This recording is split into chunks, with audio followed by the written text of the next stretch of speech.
കോട്ടയം നഗരസഭയിലെ പാരിതോഷിക വിവാദത്തിൽ വിജിലൻസ് അന്വേഷണം ആവശ്യപ്പെട്ടുള്ള നഗരസഭയുടെ ശുപാർശ LSTD ജോയിന്റ് ഡയറക്ടർ ഡയറക്ടറേറ്റിന് കൈമാറും. ജനപ്രതിനിധികൾക്കെതിരെ നടപടി സ്വീകരിക്കാൻ അധികാരമില്ല എന്ന് LSTD ജോയിന്റ് ഡയറക്ടറുടെ ഓഫീസ് വ്യക്തമാക്കി.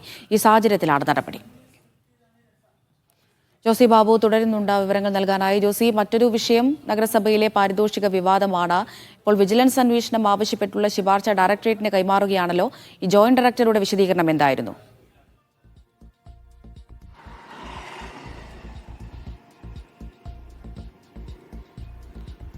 നഗരസഭയുടെ ബജറ്റ് അവതരണ സമ്മേളനത്തിൽ അംഗങ്ങൾക്ക് പാരിതോഷികം വിതരണം ചെയ്തതുമായി ബന്ധപ്പെട്ടുകൊണ്ടുള്ള വിവാദത്തിലാണ് ഇപ്പോൾ ഈ LSTD ജോയിന്റ് ഡയറക്ടർ ഓഫീസ് നിലപാട് വ്യക്തമാക്കിയിരിക്കുന്നത്.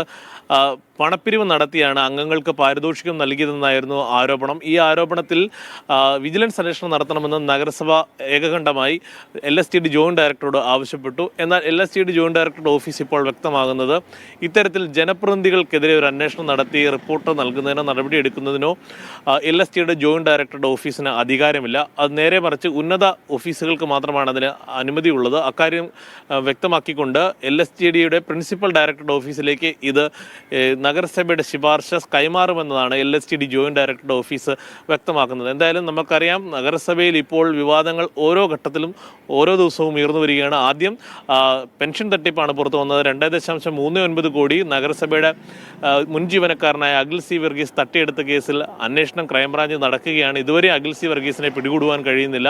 അതിനിടെയാണ് 211 കോടിയുടെ കുറവുണ്ട് എന്നുള്ള ഓഡിറ്റ് റിപ്പോർട്ട് വന്നത്.